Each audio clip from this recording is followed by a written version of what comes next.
Luckily, my attempts to remove myself from the planet left only scars. But my friend Sarah wasn't so fortunate. She'd spent years trying to fit in and conform. Sarah blamed herself for being so much, quote-unquote, trouble. During her senior year of high school, Sarah ended her life. Hunched over and hiding my head in shame in the principal's office that day, I saw the future flash before me once again. I was determined to change my son's trajectory. We had to help my son. We couldn't just pass it off as unpredictable behavior that couldn't be prevented. We couldn't just label him as challenging and believe we could discipline it out of him.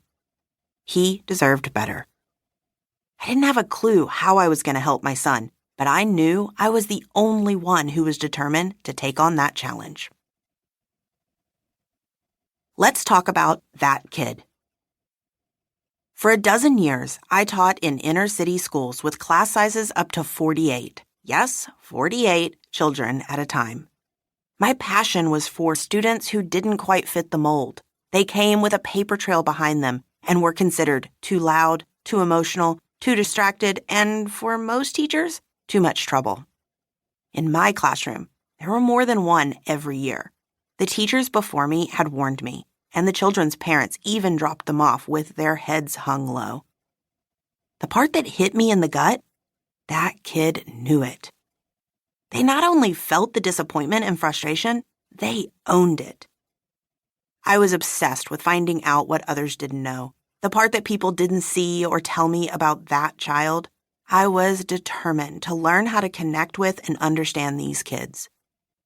That day, after the principal sent me home with my son to figure out what was wrong with him, I was on the phone with my best friend, tears running down my cheeks, heart heavy.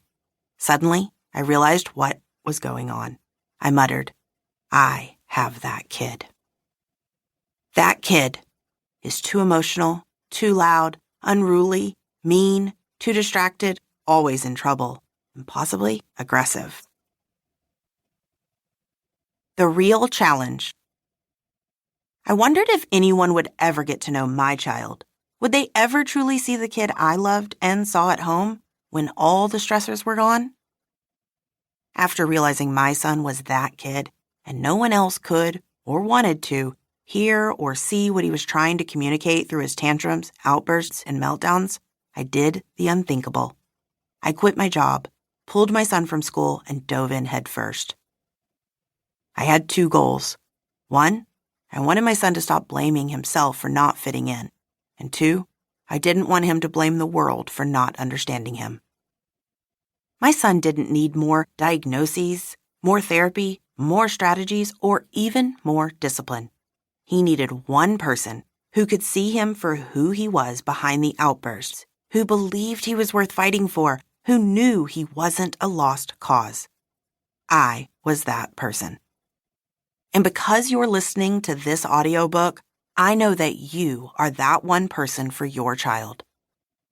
Whether you've just started your journey or you've been trekking down this path through endless storms, I want you to know you're in the right place.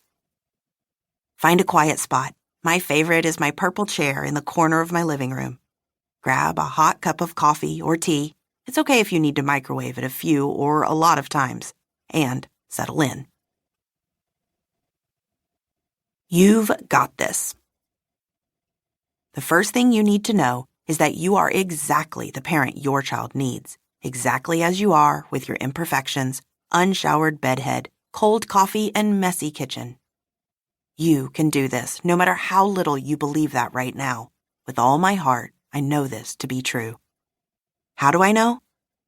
For more than a decade, I've helped thousands of at the end of their rope parents go from barely surviving each day, drowning in the torrential downpour, and dealing with a child with massive tantrums, outbursts, and meltdowns, to having a child who feels seen, heard, and even understood, and who isn't shunned because of their unruly behavior.